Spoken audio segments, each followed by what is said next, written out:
ETF index mutual funds నేర్చుకుని stock మార్కెట్లో రాణించాలనుకుంటున్నారా? వెంటనే ఈ నెంబర్కి కాల్ చేయండి. నమస్కారం. మనం రకరకాల పంచతంత్ర కథలు చెప్పుకుంటున్నాం. ఇంచుమించు చివరికి వచ్చేసాం. పూర్వమట మధువ్రతుడని ఒక రాజుగారు ఉండేవారు.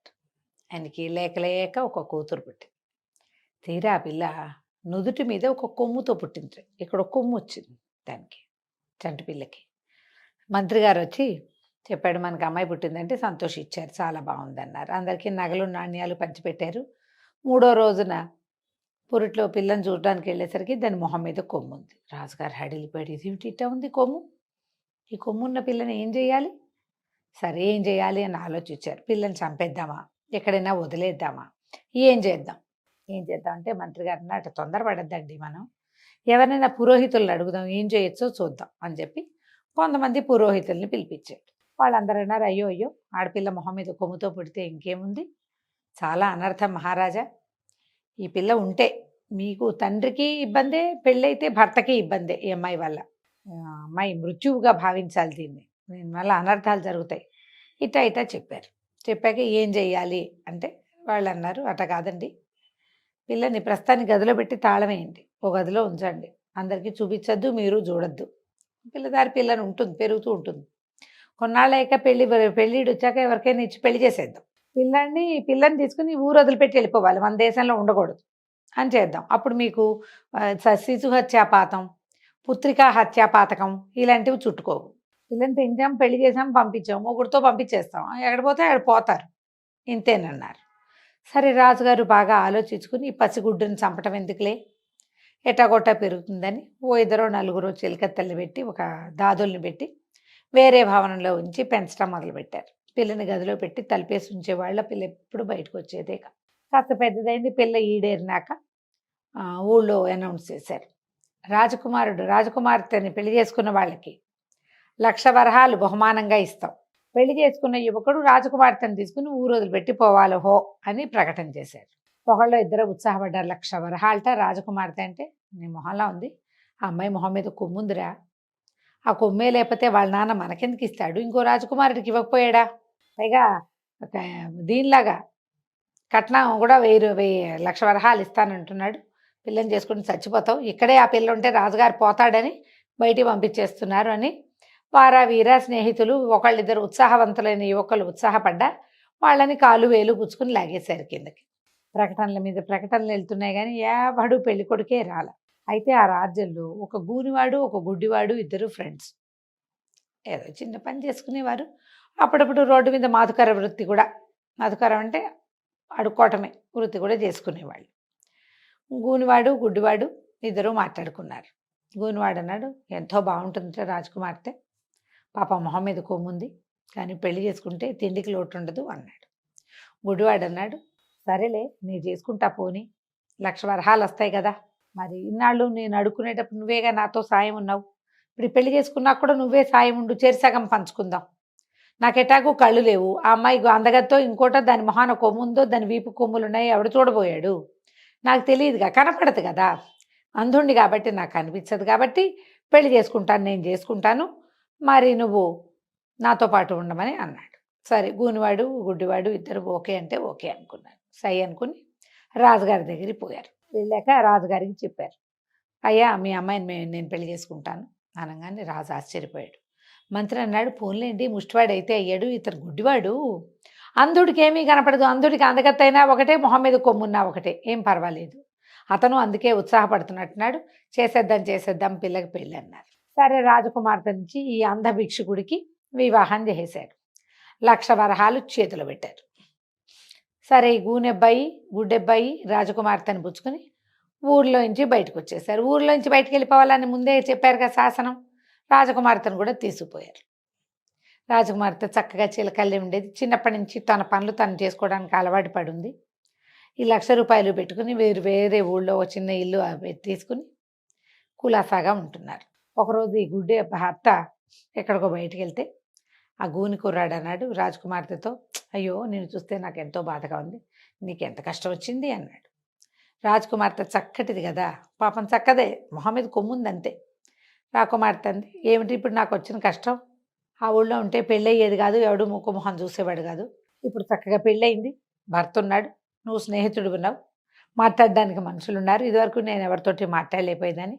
నా జీవితం హాయిగా ఉంది అనేసరికల్లా గూని అబ్బాయి అన్నాడు, చిచ్చి గుడ్డబ్బాయిని పెళ్లి చేసుకున్నావు, ఏం సంతోషం ఉంది నీకు? వాడేమన్నా నీ అందం చూస్తాడా? నీ జడెంత పొడుగు, నువ్వెంత తెలుపు, నీ గోళ్ళు ఎంత ముద్దుగా ఉన్నాయి, నువ్వెంత ముచ్చటగా ఉన్నావు, కొమ్ముంటే ఉందిగాక, నీ అందానికి సాటొచ్చే వాళ్ళు ఎవరైనా ఉన్నారా? నీ అందాన్ని చూసి అనుభవించలేని భర్త ఉన్నాడు నీకు అనేసరికల్లా ఈ అమ్మాయిని ఏం చేయమంటావు మరి, ఏం చేయటానికి ఏముంది అని చెప్పి ఒక పెద్ద పావును పట్టుకొచ్చేట. నల్ల త్రాసు ఇది, చాలా విషం ఉంటుంది, ఇది వండు, చక్కగా మసాలా దట్టించి వండితే చేపకూరల్లే ఉంటుంది చూడ్డానికి, ముట్టుకున్నా కూడా అట్టగే కనపడుతుంది, నోట్లో వేసుకుంటే రుచి కూడా అదే ఉంటుంది. కానీ విషం అవటం వల్ల వాడు చచ్చిపోతాడు. గుడ్డివాడు పోయాక నువ్వు నేను ఈ 1,00,000 వరహాలు పెట్టుకుని హాయిగా ఉందాం, నాకు నీతో ఉండటానికి ఏ అభ్యంతరము లేదు అని చెప్పాడు. రాజకుమార్తె ముందు వెనక ఆడింది, కాదన్నది, కానీ అతను ఒప్పుకోవాలి. ఆ గూనెబ్బాయి చాలా బలవంత పెడితే సరేనని ఒప్పుకుంది. సరే పెద్ద నల్లటి తాచుపాముని తెచ్చిచ్చాడు. మహావిష సర్పం అట అది. దాని ముక్కలుగా జరిగి ఈ పిల్ల ఏం చేసింది, పొయ్యి మీద మసాలాలు ఉల్లిపాయలు అవి ఇవి దట్టించి నూరి అవి వేపి ఈ పాము ముక్కలు అందులో పడేసి వేపటం మొదలుపెట్టింది. సరే భర్త ఎక్కడి నుంచో బయట నుంచి వచ్చాడు. వస్తే ఈ అమ్మాయి ఏమండి ఇక్కడ కూర్చోండి పొయ్యి దగ్గర, మరి కూర కదుపుతూ ఉండండి, అతనికి అలవాటే కాస్త వంటలో సాయం చేస్తాడు, కదుపుతూ ఉండండి, నేనేమో చెరువుకి వెళ్ళి మంచినీళ్ళు పట్టుకొస్తాను. ఆ పిల్లకి అక్కడ కూర్చోవటమే ఇష్టం లేదు, చేయటం ఇష్టం లేదు ఈ పని, అట్లా జరిగిపోయింది, వాడు బలవంతానికి లొంగిందనమాట. ఈ గుడ్డబ్బాయి ఏం చేశాడు, ఓ పీట పొయ్యికి దగ్గరగా జరుపుకుని కూరని ఇటా ఇటా ఇటా వేపటం మొదలుపెట్టాడు. ఇంతలో ఏమైంది, అది పరమ విషసర్పం. ఆ విషం ఉడుకుతూ ఉంటే ఆ పొగ వస్తోంది పైకి, మామూలుగా ఆవిరి వస్తుంది కదా, ఆ ఆవిరి మొహానికి తగిలి ఈ గుడ్డబ్బాయికి కళ్ళలో రకరకాల పొరలు గమ్మి, వాడికి పాపం కళ్ళు కనపడవు చిన్నప్పటి నుంచి. ఆ విష ప్రభావంతో పొరలన్నీ కరిగిపోయి కళ్ళు కనిపించడం మొదలుపెట్టింది. ఇక అబ్బాయి అంతా చుట్టూతా చూసుకుని ఈ ఉడికేది చేప కాదని, ఇది పామని, తనని చంపడానికే ఈ భార్య ఈ కూర వండుతోందని అర్థం చేసుకున్నాడు. కళ్ళు కనపడుతున్నాయిగా, ఊరుకున్నాడు. ఈ లోపల ఏమైంది, అమ్మాయి మంచినీళ్ళు పుచ్చుకుని వెనక్కి వచ్చింది. వెనక్కి వస్తే భర్త ఏమో పొయ్యి దగ్గర కూర్చున్నాడు, ఈ పిల్ల లోపల గుమ్మంలోకి వచ్చింది. ఈ గూని కుర్రాడు, వీపు వంగిపోయి ఉన్న కుర్రాడిని అడిగా భర్త ఫ్రెండ్, వాడు లోపలికి వచ్చాడు. కూర చేసి పెట్టావా రాకుమారి పెట్టావా అన్నాడు. అనేసరికల్లా ఇంకా ఎక్కడ కూర ఎక్కడైంది, అదిగో అతనే పొయ్యి దగ్గర కూర్చుని కదుపుతున్నాడు చూడమని అనేసరికల్లా అప్పుడు ఈ గుడ్డిబాయికి ఏమర్థమైంది, ఓహో ఈ చేప అని చెప్పి ఈ మాంసాన్ని, పాము మాంసాన్ని తెచ్చిచ్చింది వీడనమాట. వాడు ఒక్క ఉదుటిని లేచి ఆ పొయ్యి దగ్గర నుంచి తన ఫ్రెండ్ అయిన ఆ గూని వాడిని ఆ పక్కనున్న లాఠీ కర్ర పెట్టి వీపు తుక్కు కొట్టాడు, వీపంతా కొట్టాడు.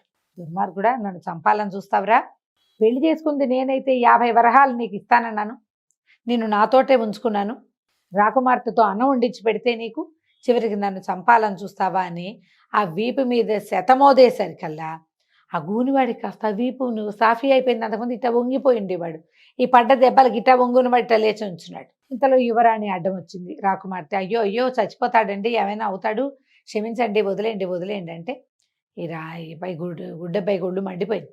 నీ వల్లే కదా, వీడు చిన్నప్పటి నుంచి స్నేహితుడు, నాకు నీ మీద ఆస్తోటి నాకు శత్రువు అయిపోయి నన్ను చంపడానికి చూస్తున్నాడు అని చెప్పి ఆ కర్ర పెట్టి అమ్మాయి మొహం మీద కొట్టాడు. కొట్టేసరికల్లా ఈ ముందిట కొమ్ము పెరిగింది కదా, అది పళక్కమని విరిగిపోయింది. కొమ్ము విరిగిపోయింది, కొమ్ము లేదు, ఇంకా మొహం మీద ఊరికే మచ్చల్లే ఉంది అంతే. అమ్మాయి చూసుకుంది, కొమ్ము విరిగి ముక్కా చక్క అయిపోయింది, ఏం లేదు, కిందంతా పిండిగా రాలిపోయింది. మొహం మీద తడుకుంటే బొప్పిలా ఉంది, ఏమీ లేదు అక్కడ. పరిగెత్తుకుంటూ పోయి అద్దం చూసుకుని ఏమంటే కొమ్ము మీద ఎట్టా కుట్టారండి, మీ కళ్ళు కనపడుతున్నాయంటే, ఇదేదో వండుతున్నావు రా మాంసం, ఆ మాంసం ఉడికే వాసనకి నాకు కళ్ళు వచ్చేసినాయి అన్నాడు. అనేసరికి మీకు కళ్ళు రావటమే కాదండి, మీ స్నేహితుడి గూని తగ్గిపోయింది, నా మొహం మీద కొమ్ము కూడా రాలిపోయింది అని అద్దం చూసుకుని భర్తకు చూపించింది. ఇదివరకు కొమ్ము ఉండేది, నువ్వు ముట్టుకునేవాడివి కదా, ఇప్పుడు చూడంటే మొహం నున్నగా ఉంది. గుడ్డివాడు ఆశ్చర్యపోయాడు. ఎవరెవరా ఇలా జరిగిందా అన్నాడు. రాజకుమార్తె పాదాలు పట్టుకుంది భర్తది. నేనేం కావాలని చేయలేదు, ఇతను నాకు అలాంటి ఆలోచన రేపెత్తిచ్చాడు, ఇంకెప్పుడు ఇట్లా చేయను, నీ కళ్ళు వస్తే నువ్వు నా భర్త కళ్ళు ఉంటే నాకు అంతకంటే ఏం కావాలి, ఇంకేం అక్కర్లేదు, ఈ 1,00,000 రూపాయలు పెట్టుకుని మనం హాయిగా ఉందాం, మీ స్నేహితుడు కూడా ఈ ఊళ్ళో గూని కూడా పోయింది కాబట్టి ఈ ఊళ్ళో ఎవరైనా పిల్లని చూసి పెళ్లి చేద్దాం, చేరుకో 50,000 పంచుకుని హాయిగా ఉందాం అని చెప్పి రాకుమార్తె పరిపరి విధాలుగా భర్తను బతిమలాడి కాళ్ళు పుచ్చుకున్నంత పనిచేసి ఒప్పించింది. ఈ లోపల గూని తగ్గిపోయిన గూని కుర్రాడు కూడా స్నేహితుడు కాళ్ళు పట్టుకుని అత్యాశకు పోయి ఈ పని చేశాను, ఇంకెప్పుడు ఇట ఆశపడను, నా వాటా నాకు పంచిచ్చేయి, పెళ్లి చేసుకుని నా జీవితాన్ని నేను బతుకుతానని అన్నాడు. తర్వాత అతనికి పెళ్లి చేశారు. చెరో 50,00,000, 50,000 రూపాయలు, లక్షలు కాదు, ₹1,00,000 కదా ఇచ్చింది. చెరో 50,000 పంచుకుని సుఖంగా కాలక్షేపం చేశారు. తర్వాత రాజుగారికి తెలిసింది వాళ్ళ అమ్మాయికి మొహం మీద కొమ్ము పోయిందని, అల్లుడికి కళ్ళొచ్చాయని. తర్వాత కాలంలో వీళ్ళకి పిల్లలు పుట్టే కాలం నాటికి రాజుగారు ఈ రాకుమార్తెని, ఆ గుడ్డి కుర్రాడిని, అదే ఆ భర్తని, ఇద్దరిని మళ్ళీ వెనక్కి తీసుకున్నాడు. కథ కంచికి మనం ఇంటికి.